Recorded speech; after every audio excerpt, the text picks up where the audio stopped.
The jury has reached a unanimous verdict. I understand, Your Honor. Your Honor, please, I did not commit this crime.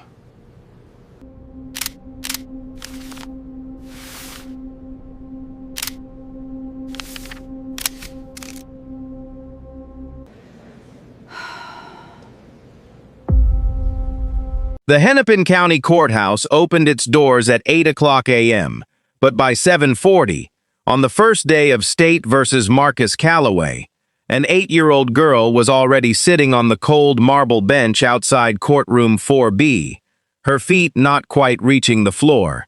Her name was Ivy Calloway. She wore a navy cardigan with cuffs worn soft from being pulled over her knuckles, and she carried a backpack shaped like a ladybug, its zipper straining against a spiral notebook, 3 colored pencils, a juice box, and a folded photograph of her father laughing at a barbecue that felt, already, like it belonged to some other lifetime. She had asked her aunt the night before what a courtroom looked like, and her aunt, kind, overwhelmed, raising a niece she'd never planned to raise, had said, "It's just a room with chairs, baby, like church, but with a judge instead of a preacher. And instead of forgiveness, they talk about facts." Ivy had nodded like she understood. She did not understand, but she understood one thing clearly. Her father was in trouble, and trouble, in her experience, was a thing you fixed by paying attention closely enough that the truth eventually had nowhere left to hide. So she came, and she paid attention. By 8:45, the courthouse staff had started to notice her. The security guard who let her through the metal detector each morning without needing to ask her name twice. The coffee cart vendor who slipped her an extra napkin without comment. The clerk who kept a spare pencil in her desk in case Ivy's ran dry. Nobody quite knew what to do with a child who showed up alone, dressed for church, and sat through hours of adult language she was clearly not supposed to fully understand. But nobody had the heart to turn her away either. At 9 o'clock sharp, the bailiff, a broad-shouldered man named Deshaun Price, father of 2 daughters himself, unlocked the courtroom doors, and Ivy walked in and sat in the same seat she would occupy every single day of the trial. 3rd row, aisle side, spine straight, backpack in her lap like a shield. Judge Eleanor Whitfield noticed her the moment she climbed the steps to the bench. Judges were not supposed to notice individual faces in the gallery. The gallery was a blur of coats and phones and restless feet. An undifferentiated public the law was meant to serve equally and impersonally. But something about this particular child, the stillness, the deliberate posture, the eyes that tracked every word spoken in that room like she was building a case of her own, cut straight through Eleanor's professional detachment before the first witness had even been sworn in. "All rise," the clerk called. The room rose. Ivy did not. Eleanor noted it, filed it away without comment, and gaveled the session to order. The charge against Marcus Calloway was burglary in the 2nd degree, theft of a controlled substance, and criminal damage to property. 3 felony counts stemming from a single night, October 3rd, when someone had smashed the rear window of Fenwick's pharmacy and walked out with insulin, glucagon, and $41 from an unlocked register drawer. Marcus was 34. He worked the overnight shift at a distribution warehouse, had not missed a day in 6 years, and coached a Saturday morning youth soccer league for kids whose families couldn't afford real cleats. He kept a bin of donated pairs in his trunk, sorted by size, and nobody who knew him could reconcile the man they described with the man now sitting at the defense table in an ill-fitting borrowed suit. He was also Ivy's only parent. Her mother had left when Ivy was 2 and had not been heard from since. Marcus had raised her alone, worked double shifts to keep her insured, and had, for the past 8 months, been quietly falling behind on the co-pays and deductibles that came with Ivy's type 1 diabetes diagnosis. It was not a secret in their apartment building. It was, however, apparently a motive, at least according to Assistant District Attorney Renata Osei, who stood before the jury on opening day and laid it out with clinical precision. The defendant had access. The defendant had opportunity. And ladies and gentlemen, the defendant had a reason that might make you, in your private hearts, want to look away from what he did. But the law does not ask us to look away. It asks us to look clearly. A man broke a window in the middle of the night and took what was not his. Whatever his reasons, that is a crime, and I intend to prove it beyond a reasonable doubt. Marcus's public defender, a tired, decent man named Wallace Halloran, who carried a caseload built for 4 attorneys, stood for his own opening statement and offered the jury something far less tidy than a motive. The truth, as Marcus told it, which was that he had found the insulin, already broken open and discarded, in a torn plastic bag beside the pharmacy's dumpster at roughly 2:10 after, not during, whatever had actually happened to that window. My client did not break that glass, Halloran said. My client is a father who was desperate and scared and made a choice in a moment of crisis that he now understands looks, on paper, exactly like a crime. But looking like a crime and being one are not the same thing, and I ask you to hold the state to the burden the Constitution demands of it. Prove it. All of it. Beyond a reasonable doubt. In the 3rd row, Ivy wrote something in her notebook and underlined it twice. The state's case unfolded over 4 days with the grinding, methodical patience of an institution that had done this 1,000 times before and would do it 1,000 times again. Security footage from a camera mounted above the pharmacy's side entrance, grainy, black and white, time-stamped 2:09 a.m., showed a man of roughly Marcus's height and build moving through the alley toward the rear of the building. The footage did not show a face. It did not show the window breaking. The camera's angle missed the actual point of entry by roughly 15 feet, a fact the defense would later find far more significant than the prosecution wanted it to be. But it showed a man, at that time, in that alley, and the jury absorbed it, the way juries absorb grainy footage, as something closer to fact than it actually was. A neighbor from the apartment above the pharmacy testified that she'd been woken by the sound of breaking glass around 2 in the morning, though under cross-examination, she admitted she hadn't looked out her window and couldn't say with certainty what time it truly was, only that it was the middle of the night, officer. I don't sleep with a clock in my hand.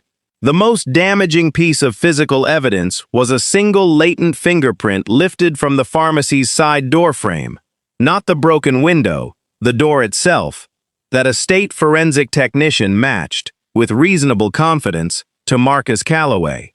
That fingerprint places the defendant at the scene, Osei told the jury. That fingerprint places my client's hand on a door frame at some point in time, Halloran countered on cross, which the state's own witness cannot date. Detective, isn't it true that fingerprints don't come with timestamps? That's correct, the detective admitted. So this print could have been left a day before the break-in, a week before, a month before. It's possible. Isn't it also true that Mr. Calloway did occasional handyman work in that neighborhood, off the books, for cash? I wasn't aware of that, no. Halloran let the silence sit. Finally, police testified that a search of Marcus's apartment 2 days after the break-in turned up 3 vials of unlabeled insulin in his refrigerator door, alongside a torn scrap of plastic bag with no readable markings. Marcus did not deny this. He had never denied it. What he denied, under oath, hand trembling on the Bible, voice cracking on nearly every sentence, was that he had broken any window to get it. I found it, he told the jury. By the dumpster. Already torn open. Already on the ground. I know how that sounds. I know I should have called someone instead of just taking it. But my daughter's blood sugar had crashed twice that week, and I didn't have insurance that covered a new prescription for another 11 days, and I was scared, and I saw medicine just sitting there in the trash, and I took it home to my little girl. That's the whole truth. I didn't break anything. I would never. He looked out at the gallery as he said it, found Ivy's face in the third row, and could not finish looking at her without his voice giving out completely. Ivy did not cry. She never cried in that courtroom. Not once. In 6 full weeks. She wrote something else in her notebook, closed it, and folded her hands on top of it like she was guarding a vault. By the second week, courthouse staff had started calling her, affectionately and only ever out of her earshot, the little juror. She came every day. She sat in the same seat every day. She wrote constantly. Not idle doodles, Deshawn noticed, but careful, deliberate entries, sometimes accompanied by small, precise drawings. An alley, a dumpster, a car with only half its shape filled in, as though she were still deciding how much of it she remembered.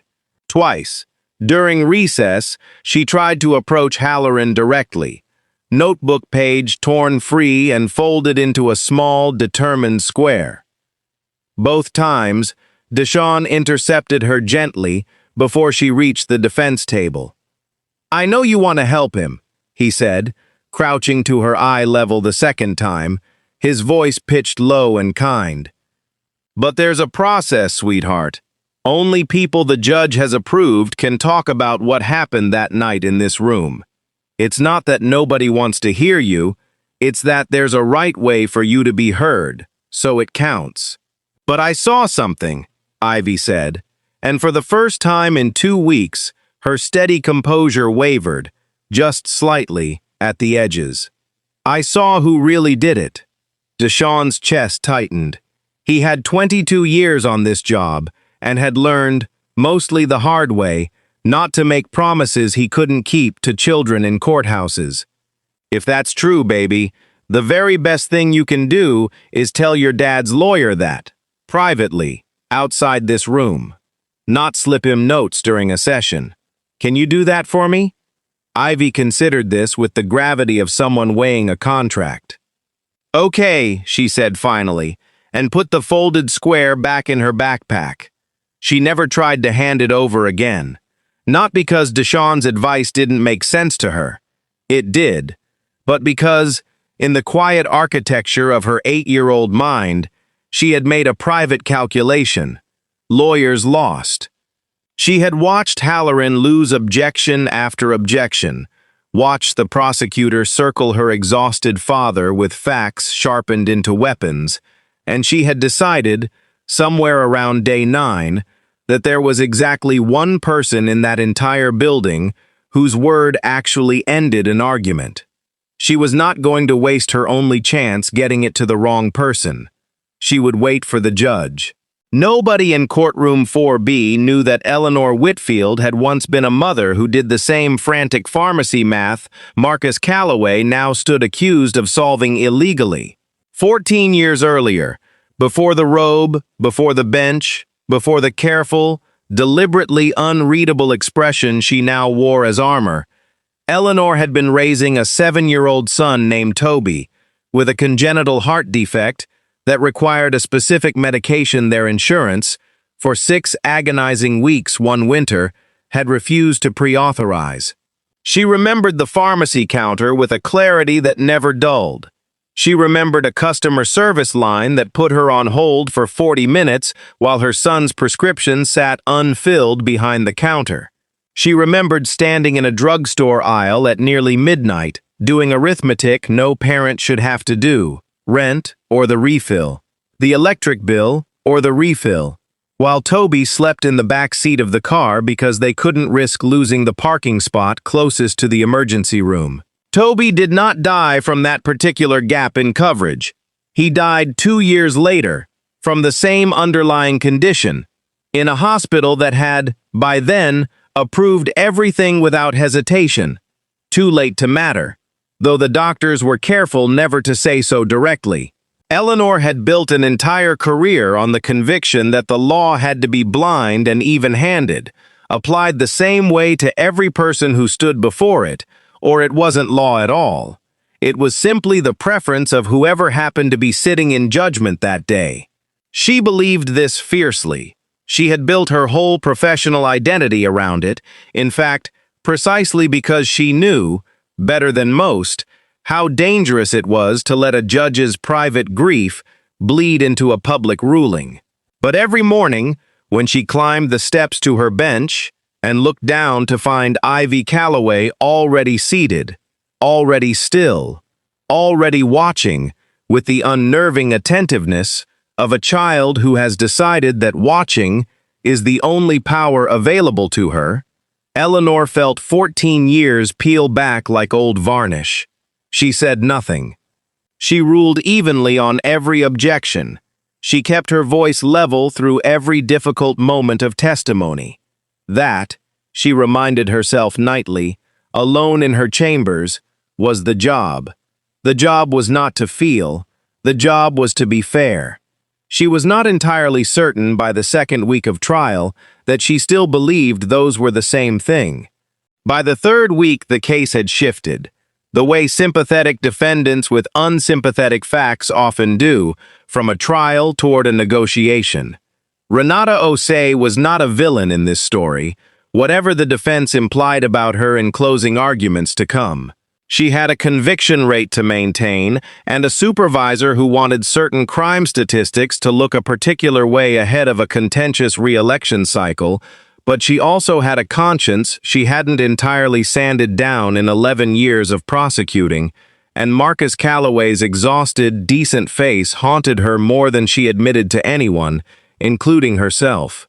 So she offered a deal, a reduced charge of misdemeanor theft, no burglary count, no additional felony exposure, 18 months of probation with no jail time whatsoever. Marcus would go home to his daughter within the week if he took it. Halloran brought the offer to Marcus in the small windowless conference room behind the courtroom, fluorescent light buzzing overhead like something trying and failing to hum a tune. "It's a good deal, Marcus, genuinely. If this goes to the jury and it goes wrong, and I have to be honest with you, that fingerprint plus the footage plus the insulin sitting in your fridge, it could go wrong. We're talking real prison time. Years, not months. Ivy in the foster system while you're inside. I need you to hear that clearly before you say no to this." Marcus put his face in his hands, elbows braced on his knees, the borrowed suit jacket bunching at his shoulders. "But I didn't break that window." "I believe you," Halloran said, and meant it. "I have believed you since the day I took this case. But believing you and proving it to 12 strangers who've been shown a grainy video and a fingerprint are two very different things. I have no camera angle of my own, no eyewitness, nothing but your word, and your word, as unfair as this is, doesn't carry the same weight as physical evidence in a jury's mind. Not against a prosecutor as good as Osei." Marcus was quiet for a long, long moment, staring at his own hands like they belonged to someone else. "If I take the deal," he finally asked, "does Ivy still grow up thinking her father's a thief?" Halloran did not have an answer for that. He had never had a good answer for that particular question. In 11 years of asking men to weigh their freedom against their child's understanding of who they were. "You have until Monday," he said quietly. "Take the weekend. Think about what you can live with." Friday's session ended early. A scheduling conflict pulled Judge Whitfield to another courtroom for an emergency hearing, and she gavelled the day's proceedings closed at 2:40 p.m., informing the room they would resume Monday morning. The same Monday Marcus would have to answer, one way or another, about the deal sitting heavy on the defense table like an unopened letter. The gallery emptied in its usual unremarkable shuffle. Coats gathered, phones checked, a low murmur of relieved exhales that always followed a session's end, whether the news inside had been good or bad. Deshawn began his routine sweep of the rows, collecting forgotten pens and stray coffee cups. Ivy Calloway did not move. She sat exactly as she had all morning, spine straight, backpack in her lap, notebook pressed to her chest with both arms like something precious that might otherwise be taken from her by force. "Hey, sweetheart," Deshawn said gently, kneeling beside her row. "We're closed for the day. Your dad's out front with the social worker, waiting on you." "I know," Ivy said. "You gotta head on out, okay? Court's not in session anymore." "I know," she said again, and did not stand. He tried 3 more times, his voice softer with every attempt, and each time she gave him the same quiet, unshakable answer. Not a tantrum, not tears, nothing an 8-year-old was supposed to be capable of sustaining. Just a calm, total, immovable refusal, delivered with the certainty of someone who had already decided, days ago, exactly which hill she intended to plant herself on, and she was staying there. Deshawn radioed for guidance he genuinely didn't want to request. He looked toward the bench, where Judge Whitfield, halfway through gathering her files for the emergency hearing across the hall, had paused entirely, watching the quiet standoff unfolding in her nearly empty courtroom over the rim of her reading glasses. Everyone else had gone. The room held only the judge, the bailiff, a stenographer packing away her steno machine, and one 8-year-old girl refusing, with the full and unbending force of her small body, to leave a room that was, by every rule of the institution around her, no longer technically open. Eleanor Whitfield set down her files. "Deshawn," she said quietly, "it's all right. Give us just a minute." Eleanor came down off the bench, something she almost never did during working hours, robe and all, and sat, not across from Ivy, but one seat behind and beside her, so that instead of facing each other like adversaries across a table, they sat shoulder to shoulder, looking out at the same empty room. Eleanor had learned this long ago, in another life entirely. Children tell the truth more freely to the person seated beside them than to the person looking down from above. For a long moment, neither of them spoke. The stenographer finished packing her case and slipped quietly out the side door, and then it was only the two of them, and the hollow, expectant echo of an empty courtroom settling around them like held breath. "You've been here every single day," Eleanor finally said. "Yes, Your Honor. You don't have to call me that right now. Court's not in session." Ivy considered this fact with visible seriousness. "Okay. Can I ask you something?" Eleanor said. "Just between the two of us. Nothing official. Nothing that goes in any file." Ivy's eyes, brown, steady, far older than 8 years had any right to make them, turned fully toward her for the first time in 6 weeks. "What is it?" Eleanor asked, "that you've been trying so hard to tell me?" It was one question, not a cross-examination, not a formal ruling, not bound by any of the rules of hearsay and standing and procedure that had, for 6 long weeks, kept this particular truth locked inside a backpack shaped like a ladybug. Just one woman, sitting beside a child, finally asking the thing every careful, correct adult in that entire building had been too bound by process to ask directly. Ivy's hands tightened on the notebook. Then, slowly, like setting down something she had carried so long her arms had forgotten how heavy it truly was, she opened it. "I followed my dad that night," she whispered. "I wasn't supposed to. I snuck out my bedroom window because I was scared my sugar was gonna crash again like it did the week before, and I didn't want him to be far away if it happened. I hid behind the recycling bins at the end of the alley, by the pharmacy." Eleanor did not move, did not for several seconds breathe. "I saw the window already broken when my dad got there," Ivy continued, her voice small but not wavering. "He didn't break it. He looked at it like it scared him. I saw somebody else first, before my dad even showed up. A man in a gray hoodie. He came out of the pharmacy's side door, not through the broken window, through the actual door. like he had a key for it, and he put a big black bag into a car that was already running, with its lights off. Then he saw my dad walking into the alley, and he just left. Fast. Didn't even close the car door all the way. My dad found the insulin by the dumpster after that, in a bag that was already torn open, exactly like he told everybody. I wrote down the car, Ivy said, and turned the notebook fully around to face her. On the page, beneath a careful, crooked child's drawing of a dumpster, a running car, and a stick-figure man in a hood, was a partial license plate. 4 characters, printed with the fierce, painstaking concentration of a child, determined not to let a single detail slip away from her. And beneath it, one more word she had clearly overheard and copied as best her 8-year-old hand could manage. Fenwick. That's the pharmacy's name, Eleanor said slowly, almost to herself. It was painted on the side of the car, Ivy said. Like a work car, not a regular car. I didn't tell anybody, because everybody kept saying kids can't be witnesses unless the judge says it's okay, and nobody would let me talk to the judge, and I was so scared I'd say it wrong and make things worse for my dad instead of better. So I just kept coming. Every day. I thought, her voice cracked, finally, for the first time in 6 weeks of unbroken composure. I thought if I came every single day, eventually somebody would just ask me.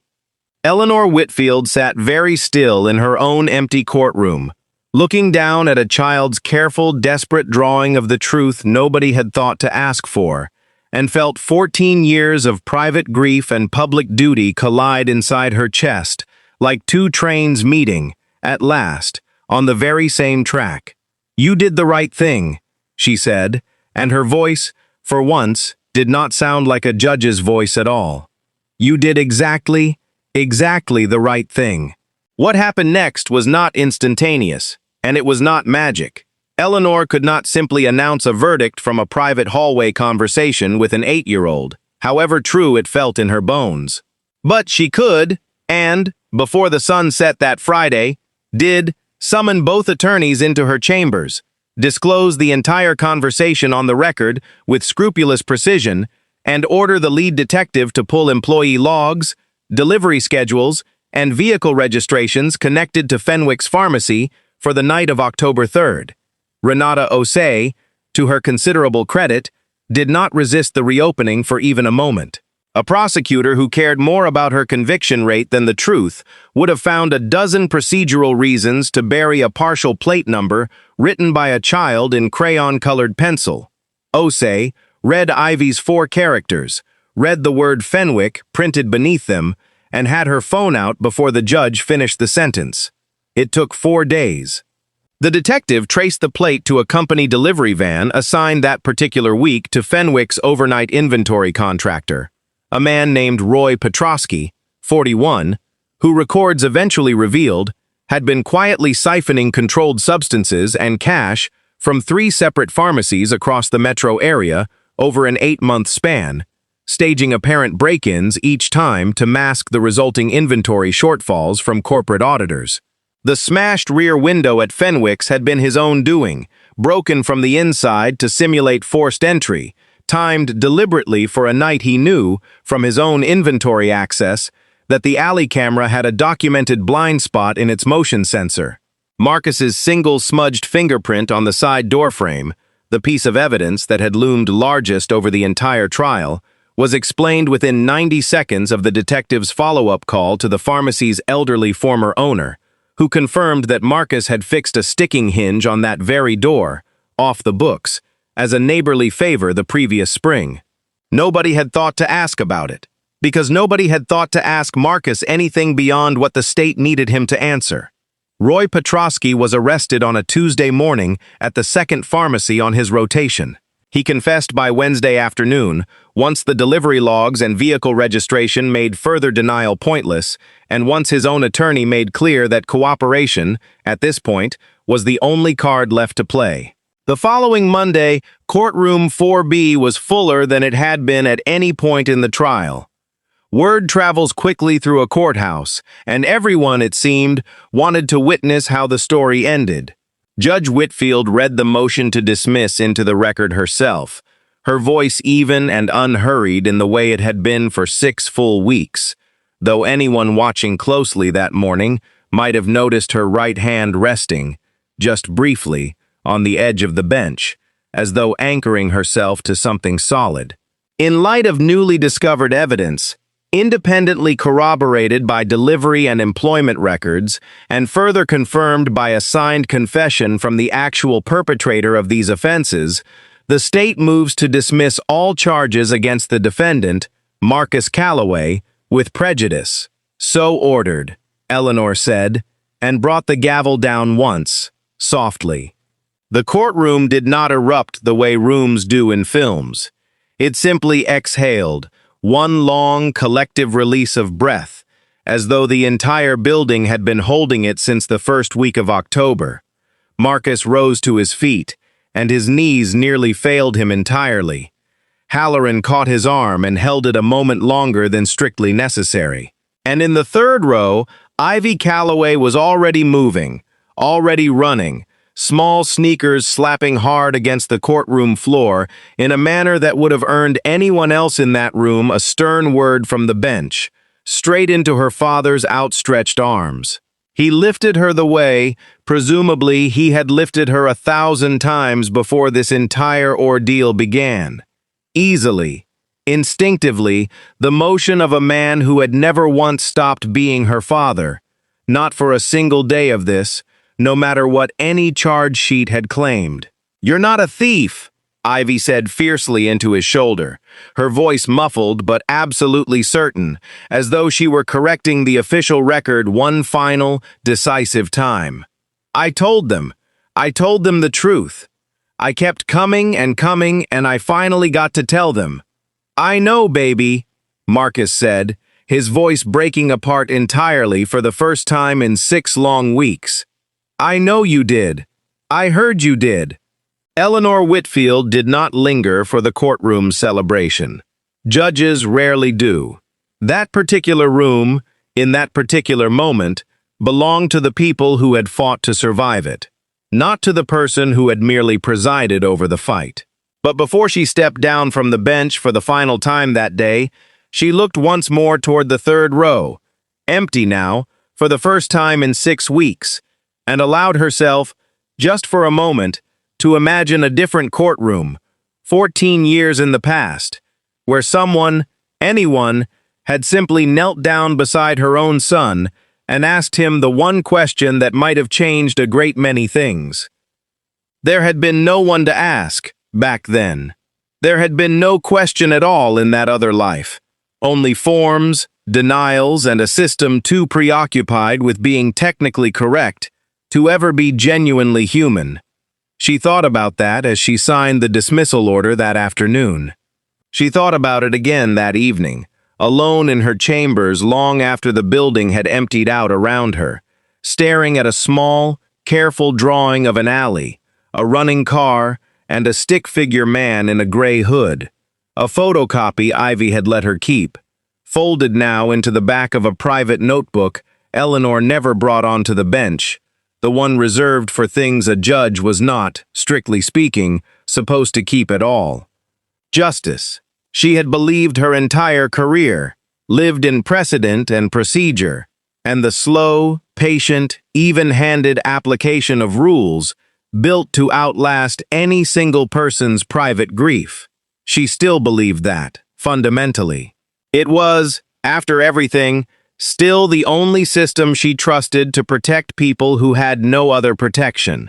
But she had learned something else too, sitting shoulder to shoulder with a child who refused to leave an empty room until someone finally asked her the truth directly. Sometimes the law works exactly as it's designed to. And sometimes it only manages to work at all because one person, somewhere along the long chain of process, finally decides to stop being merely careful and simply asks the question that everyone else was too afraid or too bound by rules to ask. Ivy Calloway was 9 now, in the 4th grade, an insulin pump humming quietly at her hip in place of the fridge full of hidden vials that had once nearly cost her everything. Her father coached the same Saturday soccer league he'd coached before all of it began. The same bin of donated cleats still riding in his trunk, sorted carefully by size. She still carried a notebook nearly everywhere she went, though it was a comfortable habit now rather than a desperate mission. Mostly she drew soccer goals, and her family's new dog, and every so often, without anyone asking her to, a small and careful courtroom, with two figures sitting shoulder to shoulder in an otherwise empty third row. Once a year, close to the anniversary of the dismissal, a card arrived at Judge Eleanor Whitfield's chambers. No return address required. The clerk always recognized the handwriting on sight. It never said very much. Just a small drawing and 4 words, the very same 4 words, every single year, in a hand that grew steadier and more confident with each passing anniversary. Thank you for asking. This story is about people who never stop asking the truth to show itself. Marcus never broke a window. He broke his own heart trying to save his daughter's life. And it took one little girl, sitting in that same seat every single day, to prove that justice doesn't always come from evidence alone. Sometimes it comes from someone brave enough to keep showing up. Ivy didn't have a law degree. She just had the truth, and the patience to wait for someone to finally ask her for it. That's the real lesson here. The people who love us the most are often the ones fighting for us the hardest, even in silence. So the next time someone won't stop believing in you, don't ignore them. Ask them what they're trying to say. If this story moved you, hit that like button right now. Subscribe so you never miss a story like this one.